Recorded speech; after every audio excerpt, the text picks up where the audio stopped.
It is round of 32, Australia and Egypt. And guys, got a free play for you guys on this game from AT&T Stadium in Arlington, Texas. But before I get there, Carmine Bianco from wagertalk.com. And it's a call to action, boys. Hit that subscribe button. Join the ever-growing community here at Wager Talk TV. Over 250,000 subscribers and growing each and every day. And you're alerted to these free play videos. And we've been hitting them, including that draw in the Belgium game, if you follow along on Wednesday. Let's see if we can hit a few more for you along the way. I'm going to preview this game along with the other two that are going off on Friday. All right. Let's have a look at the odds on this one, guys. We'll bring it up on the screen. You look at these numbers here, and it's pretty much plus money across the board. Plus 230 on Australia, plus 190 on the draw. Egypt, plus 150. And the two advanced numbers, probably the smallest two advanced numbers we have seen in any of the round of 32 games thus far. Egypt's at minus 140, Australia at plus 115. What is the difference between those numbers, guys? I'm going to quickly explain it to you before I get to a quick rundown on this game. Obviously, the first numbers, Australia plus 230, the draw 190, plus 150 on Egypt. That is a three-way betting line and is 90 minutes plus any injury time at the end of the 90 minutes, which is normally about 5 or 6 minutes of injury time, unless there was some delays and it's a little longer. But your bet is graded on the score at the end of injury time. So if it is tied after 90 minutes and goes to extra time, which is 2 15-minute periods and a possible penalty kicks, a bet on Australia or Egypt is a losing bet. The draw wins regardless because everything is graded on 90 minutes, as I mentioned, by your books. That is the three-way money line. The two advanced line, if you want to, if you don't want to risk the game going to penalties, extra time or penalties, you can take the two advanced line. That includes everything. So if Australia wins in extra time, if they win in penalty kicks or vice versa, if Egypt does it as well too, you cash your ticket. And with odds this low, sometimes that is the best way to go. Unlike some of the other games where you see teams like England the other day, minus 1,000 on the two advanced line, and they were given a run for their money against Congo, eventually getting the win late. Harry Kane does the job. All right, so this is the way I'm looking at this game.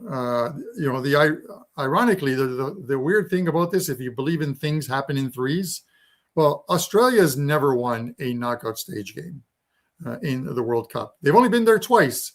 2006, they lose to Italy. Italy goes on to win the World Cup, 2006. 2022 in Qatar, they lose to they lose to Argentina. Argentina goes on to win the World Cup. Now, I'm not saying if they lose to Egypt, Egypt's going to go on to win the World Cup. But if you believe in that, everything happens in threes, you might want to drop some pizza money on Egypt. I won't be doing it. There are some very tough teams left. But we're not focusing on who's going to win the World Cup. We're focusing on who's going to win this game. I expect Australia to play a physical game. They play a compact game. Their games are normally very low scoring. And you look at their games in the group stages thus far. Their first game, they beat an underperforming Turkey team, or Turkey as they're now called.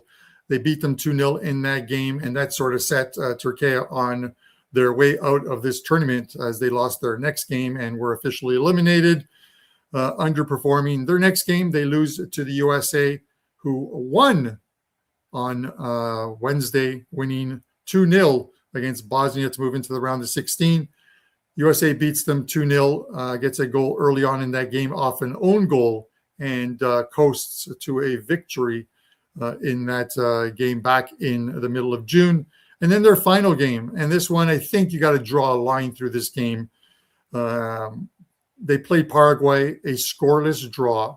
And let's not forget, that game had one of the lowest draw prices you have seen in the World Cup. Why? Because both teams knew a draw would get them into the knockout stages of the World Cup. Neither team took a chance. 3 games on match day 3 had very low draw prices of plus 130 or lower. All 3 games ended in draws. That's a little ironic, don't you think? Anyways, to quote an Alanis Morissette song. All right, let's get to this one, Egypt. I like this Egypt team a lot better. Now, how do we play this Egypt team? You have to look at a couple things. First of all, there were thoughts and concerns about Mo Salah. Mo Salah became a free agent just a little while earlier before I filmed this video on Thursday morning. Liverpool obviously not renewing the contract. Mo is now a free agent, but the guy is having the time of his life in the World Cup. And there was injury concerns as he was seen icing his hamstring during the Iran game. But he took part in practice this morning being Thursday morning, the team's normal practice. So it looks like the hamstring issue is pretty much cleared up. Now, can he go a full game and possibly an extra 30 minutes and penalty kicks? We'll have to see. They'll have to sort of manage him at some point. I'm not worried about temperature in this one. We've seen some extreme heat across the U.S. This one is at AT&T Stadium, as I mentioned. It is a climate-controlled indoor football stadium. We don't have to worry about heat being an issue on this one. They're still going to take their hydration breaks, or as I call them, commercial breaks. So how do I look at this? The draw is plus 190, and that should be an indicator that they expect this game to be low scoring. The total is also at 1.5, shaded to the over. Again, they don't expect a lot of goals in this game, nor do I. I think it's going to be a tactical game. But I think the longer this game goes, I think the quality that is on this Egypt side is eventually going to come through. If this game goes into extra time, I believe Egypt is still the better team. I have to side with the better team on this one. I would love to fire out a long shot for you, but I'm not taking the plus 150. I am taking Egypt minus 140 to advance to the next stage of the World Cup, the round of 16. Guys, we're having what is possibly one of our best World Cups ever. This is after the Wednesday games, up 49.44 units at Wager Talk, which means if you're $100 a unit better, you're up almost $5,000, hitting at 63.2% for a 28.6 ROI. Great numbers, and you can get the rest of my World Cup over at Wager Talk at wt.buzz/CB for only $99. Drop a comment in the comment section below. Let me know if you agree or disagree with this play. If you're fading, following, or taking a completely different play, we always love to hear from you. For myself and the Wager Talk family, I wish you the best of luck.